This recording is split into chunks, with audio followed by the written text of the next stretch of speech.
Ok.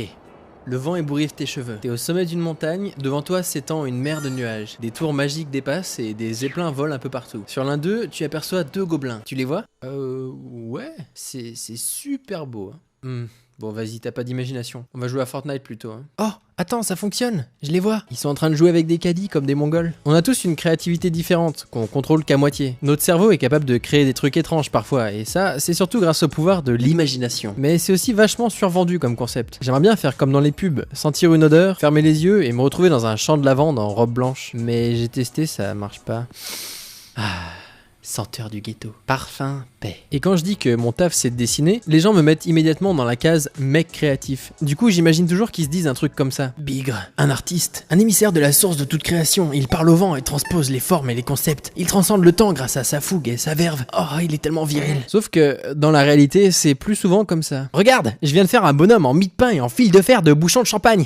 Tu pourrais en faire un petit personnage, hein? Faisant une BD, non? Pourquoi pas un dessin animé en mie de pain, Cola? C'est une idée de génie, non? Les aventures de Max Pain, Cola. Le héros qui doit gagner sa croûte, Cola. Ouais, c'est dur d'être incompris. Parce que c'est des mots un peu magiques, l'imagination, la créativité, l'inventivité, l'inspiration, l'improvisation. Mais tout ça, moi je m'en sers surtout pour faire des jeux de mots pourris. Et à ce sujet, j'ai envie de vous raconter une histoire qui m'est arrivée quand j'étais petit et qui a changé ma vie. On était en France avec mes parents et mes frères et sœurs dans une petite voiture. Dehors, il faisait froid. Avant l'invention des téléphones portables, il fallait savoir s'occuper. Nous, on faisait souvent des concours d'apnée ou de jeux de mots. Donc mon père se tourne et nous dit: alors les petits gars, le premier qui fait un jeu de mots avec œsophage, je lui offre une combinaison de plongée. Faut savoir que mon père dit souvent ce genre de truc. Si tu fais 5 allers-retours en apnée, je t'offre un cheval. Si tu répares toutes les fuites sans tomber, tu gagnes mon respect. Ok, si tu grattes ce résidu radioactif, je t'achète un sandwich. Alors, si t'abats ce troll, t'auras une tape sur l'épaule.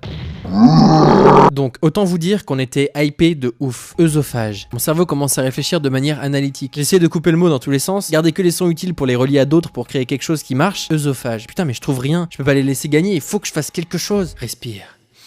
Quoi? Cherche dans tes émotions. Là j'ai froid. Exactement. Mais oui! Et c'est là que tout s'est accéléré. J'ai pris mon meilleur jeu d'acteur d'enfant de 12 ans et j'ai dit: Ah, il fait froid. Tu pourrais monter l'œsophage?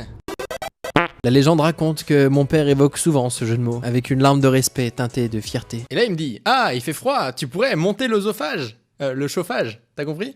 Et absolument aucune culpabilité de jamais nous avoir offert de récompense pour ces défis foireux. En tout cas, c'est un super moyen de s'entraîner à penser de manière créative. Et là où j'aime le plus utiliser cette imagination toute pétée, c'est quand on discute à plusieurs et qu'on enchaîne des blagues sur un sujet. Un jour qu'on était en train de manger, sorti de nulle part, Léo nous a dit: putain, j'ai une idée trop cool. Imaginez un shonen de blagues de merde. Il y aurait des combats hyper sérieux, mais leur technique ce serait des blagues de gros beaufs, genre tire sur mon doigt. Un faux doigt.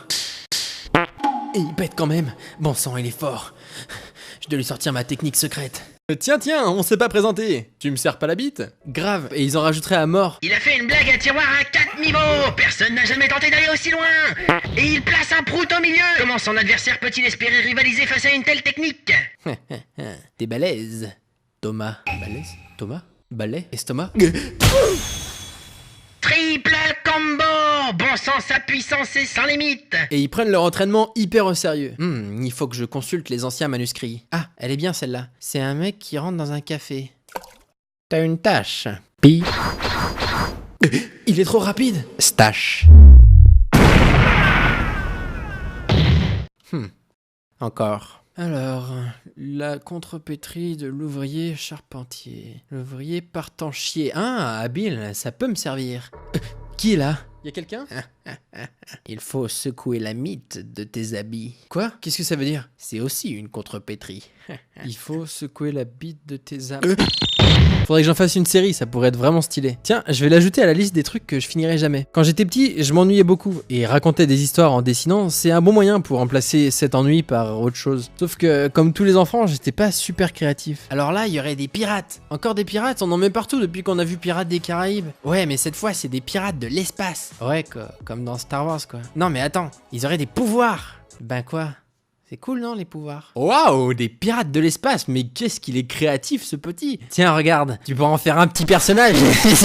En vrai, l'imagination, c'est surtout l'effort d'aller piocher dans plein de références différentes très rapidement, pour donner l'impression qu'on est super inventif. Et ces références sont liées à notre vécu, elles sont uniques. Du coup, notre imagination aussi est unique. Même deux personnes qui ont grandi ensemble vont pas avoir la même façon de voir le monde. Par exemple, Léo, c'est un peu mon némésis en termes d'écriture. Là, le perso, il marche dans les bois et il est content. Ouais, mais il faudrait aborder ça comme une métaphore avec le chemin des larmes. Parler du génocide des Indiens, tu vois. Puis il y aurait un chien, c'est son copain. Appuie sur le fait que la forêt représente le nazisme d'une génération aux prises avec l'idée que la vie n'est qu'un tunnel sombre qui mène à la mort. Il s'appelle Flip le chien.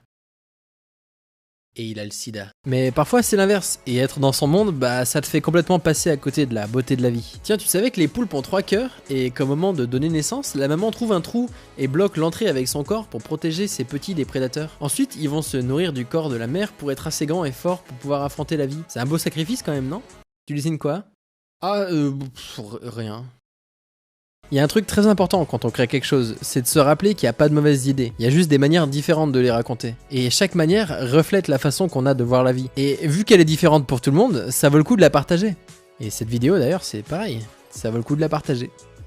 Quand j'ai écrit cette vidéo la semaine dernière, j'avais prévu de vous remercier pour le palier des 100 000 abonnés. Mais là, on est déjà presque au double. Donc c'est cool de voir que vous appréciez et merci beaucoup. N'hésitez pas à vous abonner ou à faire des dons sur Tipeee si vous le pouvez. Mais le fait que vous soyez là et que vous passez un bon moment, c'est le plus important. Sinon, je suis en train de bosser sur une vidéo avec Léo. Ça va parler de la psychologie des youtubeurs. Elle sort très bientôt sur sa chaîne. Et n'hésitez pas à aller voir et lui donner plein de soutien parce que c'est un sujet compliqué. En tout cas, ça s'annonce très stylé.